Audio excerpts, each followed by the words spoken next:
નમસ્તે વિદ્યાર્થી મિત્રો, આજે આપણે ધોરણ 12માં ચેપ્ટર 4 સામયિક શ્રેણીમાં સ્વાધ્યાય 4.2નો દાખલા નંબર 1 જોઈશું. કેન્દ્ર સરકારે જાહેર કરેલ કોસ્ટ ઇન્ફ્લેશન ઇન્ડેક્સ વિશેની માહિતી નીચે મુજબ છે. આ આંકમાં 1981-82ને આધાર વર્ષ લીધેલું છે.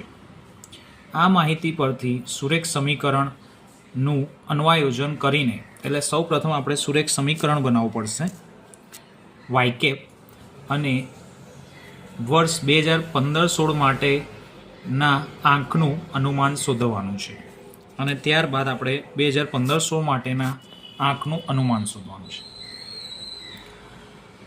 કોષ્ટકમાં જોઈ શકો છો કે વર્ષ અને સીઆઈઆઈ એટલે કે કોસ્ટ ઇન્ફ્લેશન ઇન્ડેક્સ આપણને આપેલ છે. સૌ પ્રથમ આપણે જવાબમાં વર્ષ અને સીઆઈઆઈ વર્ષ લખી દઈશું. વર્ષ પછી આપણે લખીશું, વર્ષને આપણે અલગ અલગ ડિફાઇન કરીશું ટીમાં. પ્રથમ વર્ષને પહેલું વર્ષ, બીજું વર્ષ, ત્રીજું વર્ષ, ચોથું વર્ષ, પાંચમું વર્ષ, છઠ્ઠું વર્ષ, સાતમું વર્ષ અને આઠમું વર્ષ. અને ત્યારબાદ આપણે સીઆઈઆઈ લખીશું, જેને આપણે વાય તરીકે દર્શાવીશું. અગાઉના લેક્ચરમાં જ્યારે મેં સામયિક શ્રેણીનો 4.2નો પહેલો દાખલો જ્યારે મૂક્યો, ત્યારે ઘણા લોકોને એવો પ્રશ્ન હતો કે નિયત સંબંધ અને સામયિક શ્રેણીના દાખલામાં ડિફરન્ટ શું? એમાં પણ અનુમાન શોધવાનું છે અને આમાં પણ અનુમાન શોધવાનું છે. પરંતુ એમાં ડિફરન્ટ એ છે કે અગાઉ જે નિયત સંબંધ આપણે ભણ્યા એમાં બે ચલ વિશેની કમ્પેરિઝન કરવામાં આવે છે. જેમ કે અહીં વર્ષ આપ્યું છે અને સીઆઈઆઈ આપ્યું છે, તો નિયત સંબંધમાં અહીં ભાવ આપ્યું હશે અને એકમો આપ્યા હશે, પુરવઠાના એકમો. તો અહીં બંને ચલ હોય છે, એક્સ અને વાય. જ્યારે અહીં વર્ષ અને ચલ એક જ હોય છે કે અલગ અલગ વર્ષમાં ચલમાં કેટલો ફેરફાર થયો એના વિશેનું આપણે અનુમાન કરવાનું હોય છે.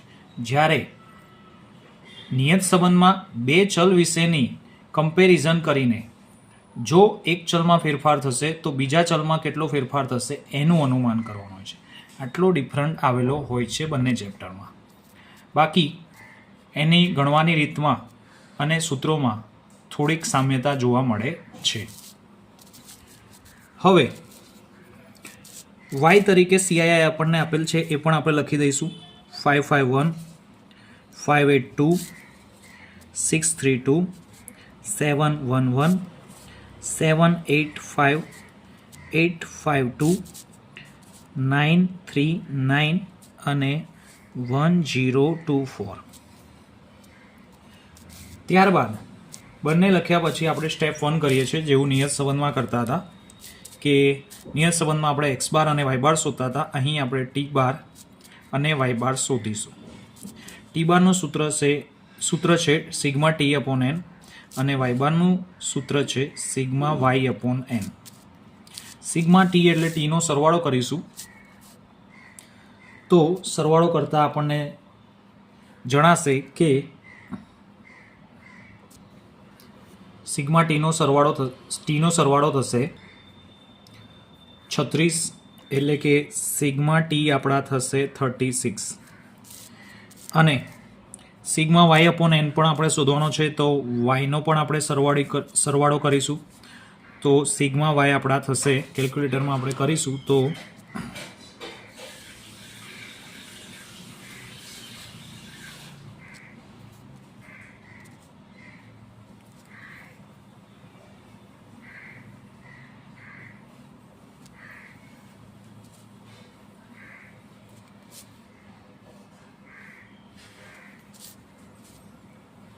6076, એટલે 6076. સિગ્મા વાય બરાબર 6076 થશે. ત્યારબાદ સિગ્મા ટી અને સિગ્મા વાયની કિંમતો આપણે સૂત્રમાં લખીશું. તો ટી બાર બરાબર સિગ્મા ટી અપોન એન, એટલે કે 36 ડિવાઈડ બાય એન. એન બરાબર આપણા ટોટલ વર્ષ કેટલા છે? 8.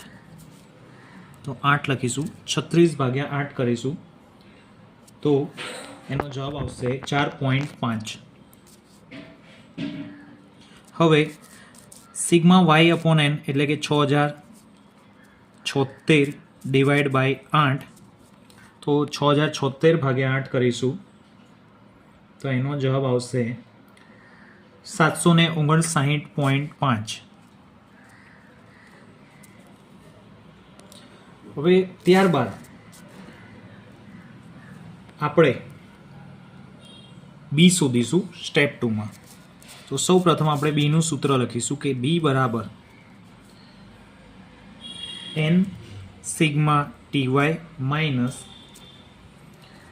કૌંસમાં sigma T sigma Y divide by n sigma T square minus કૌંસમાં સિગ્મા ટીનો સ્ક્વેર. ત્યારબાદ આ બધી કિંમતો શોધવા માટે આપણે બે લાઈનો બનાવવી પડશે કોષ્ટકમાં. સૌ પ્રથમ આપણે લાઈન બનાવીશું ટી વાયની અને ત્યારબાદ આપણે લાઈન બનાવીશું ટી સ્ક્વેરની. દરેક ચલિત સરેરાશના દાખલામાં આપણે આ 5 લાઈનો જ બનાવવાની રહેશે. હવે ટી વાય એટલે કે ટી અને વાયનો આપણે ગુણાકાર કરીશું. 551 ગુણ્યા 1 કરીશું તો 551 જ આવશે. 582 ગુણ્યા 2 કરીશું તો આપણો જવાબ આવશે 1164.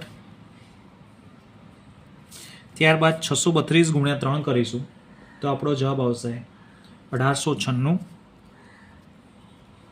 ત્યારબાદ 711 ગુણ્યા 4 કરીશું તો આપણો જવાબ આવશે 2844. ત્યારબાદ 785 ગુણ્યા 5 કરીશું તો આપણો જવાબ આવશે 3925. ત્યારબાદ 852 ગુણ્યા 6 કરીશું તો આપણો જવાબ આવશે 5112. ત્યારબાદ 939 ગુણ્યા 7 કરીશું તો આપણો જવાબ આવશે 6573. ત્યારબાદ 1024 ગુણ્યા 8 કરીશું તો આપણો જવાબ આવશે 8192. ત્યારબાદ આ લાઈનનો આપણે સરવાળો કરીશું તો આપણને સિગ્મા ટી વાય મળશે. તો આપણે સરવાળો કરીશું કેલ્ક્યુલેટરમાં. તો આપણો જવાબ આવશે 30,257. 30,257. ત્યારબાદ આપણે ટી સ્ક્વેર શોધીશું. ટી સ્ક્વેર તો આપણે આસાનીથી શોધી શકીએ છીએ કે 1નો સ્ક્વેર તો 1, 2નો સ્ક્વેર 4, 3નો સ્ક્વેર 9, 4નો સ્ક્વેર 16, 5નો સ્ક્વેર 25, 6નો સ્ક્વેર 36, 7નો સ્ક્વેર 49 અને 8નો સ્ક્વેર 64. ત્યારબાદ આનો આપણે સરવાળો કરીશું.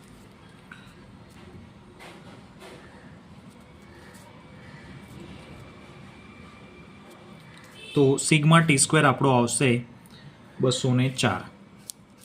હવે આ કિંમતો આપણે બીના સૂત્રમાં મૂકીશું. n sigma T Y, n આપણને 8 વર્ષ આપેલા છે તો 8 લઈશું આપણે. સિગ્મા ટી વાયનો સરવાળો 30,257.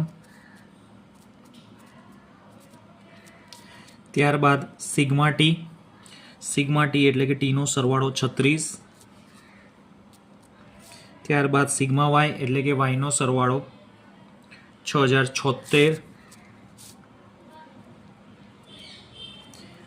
ડિવાઈડ બાય n એટલે આપણને ખબર જ છે કે 8 વર્ષ આપેલા છે. સિગ્મા ટી સ્ક્વેર એટલે કે ટી સ્ક્વેરનો સરવાળો 204 માઇનસ સિગ્મા ટીનો સ્ક્વેર એટલે કે સિગ્મા ટી જોઈશું. સિગ્મા ટી કેટલા છે 36 અને એનો સ્ક્વેર કરવાનો છે તો કૌંસમાં પહેલાં લખીશું 36 અને એનો સ્ક્વેર. હવે 30,257 ગુણ્યા આપણે 8 કરીશું તો આપણો જવાબ આવશે 24,20,56. 24,20,56 માઇનસ 36 ગુણ્યા 6076 કરીશું તો આપણો જવાબ આવશે 21,87,36. 21,87,36 ડિવાઈડ બાય 204 ગુણ્યા આપણે 8 કરીશું તો આપણો જવાબ આવશે 1632. માઇનસ 36નો વર્ગ એટલે 36 ગુણ્યા 36 કરીશું તો આપણો જવાબ આવશે 1296. હવે ઉપર અને નીચે આપણે બાદબાકી કરીશું જે રકમો મળી છે એના પરથી. તો 24, 20, 56 માંથી 21, 87, 36 બાદ કરતા આપણો આન્સર આવશે 23,320. 23,320 ડિવાઈડ બાય 1632 માંથી 1296 આપણે બાદ કરીશું તો આપણો આન્સર આવશે 336. હવે આ બંનેનો આપણે ભાગાકાર કરીશું. તો 23,320 ભાગ્યા 336 તો આપણો જવાબ આવશે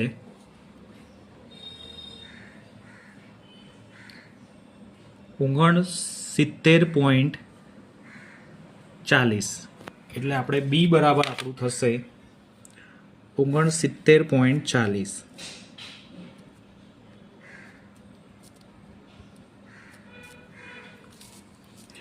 ત્યારબાદ આપણે સ્ટેપ 3 જોઈશું એટલે કે એ શોધીશું. હવે એનું સૂત્ર તો આપણે જે નિયત સંબંધમાં હતું એ જ પ્રમાણે y બાર માઇનસ બી એક્સ બાર, પરંતુ અહીં ટી છે એટલે ટી બાર આવશે. y બાર તો આપણે શોધેલા જ છે. y બાર કેટલા છે? 759.5 માઇનસ બી આપણે હમણાં જે શોધ્યા છે 69.4 અને ટી બાર તો ટી બાર આપણા છે 4.5. હવે 759.5 માંથી 69.4 ગુણ્યા 4.5 કરીશું તો આપણો જવાબ આવશે 312.3. હવે 759.5 માંથી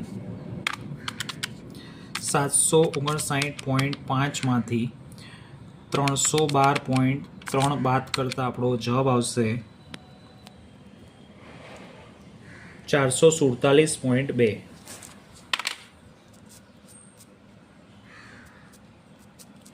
તો એ બરાબર આપણા થશે 447.2. ત્યારબાદ આપણે વાય કેપ શોધીશું એટલે કે અન્વયોજનનું સમીકરણ, સુરેખ સમીકરણ. Y cap is equal to A plus B T. હવે એ આપણે શોધ્યા છે 447.2 પ્લસ બી 69.4 અથવા 40 અને ટી. આ આપણું સુરેખ સમીકરણ બનશે. હવે આપણને રકમમાં એમ કીધું છે કે 2015-16 માટેના આંકનું અનુમાન મેળવો. હવે અહીં જોઈએ છે કોષ્ટકમાં કે 2013-14 માટે 7 હતા ટી, 2014-15 માટે ટી બરાબર 8 હતા. તો અહીં આપણે શોધવાનું છે 15-16. તો 14-15 માટે 8 તો 15-16 માટે ટી કેટલા થશે? 9 થશે. તો અહીં ટીની જગ્યાએ આપણે 9 મૂકવા પડશે. તો 2015-16 માટે અનુમાન એમાં આપણે ટીની કિંમત મૂકીશું કે ટી બરાબર કેટલા થઈ હશે? તો 8ની જગ્યાએ આપણે 9 થઈ હશે. 14-15માં આપણે જોઈ શકીએ છીએ કોષ્ટકમાં કે 14-15માં 8 હતા તો 15-16માં ટી 9 થઈ હશે. 9 વાય કેપમાં મૂકીશું તો વાય કેપ બરાબર 447.2 પ્લસ 69 પ્લસ 69.4 અને ટી બરાબર આપણે લખીશું 9. હવે 447.2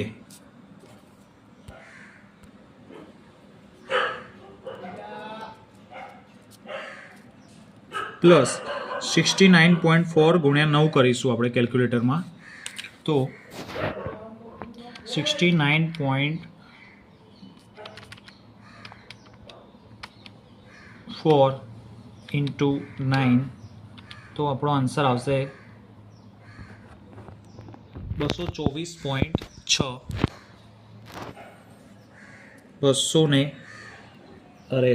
624.6 આવશે. 624.6. તો 624.6. ત્યારબાદ આ બંનેનો આપણે સરવાળો કરીશું તો આપણને આંક મળી જશે. તો વાય કેપ બરાબર 447.2 વત્તા 624.6. તો આપણો જવાબ આવશે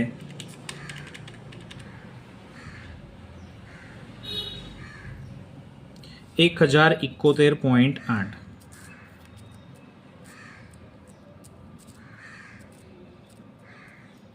આ આપણું વાય કેપ થઈ જશે.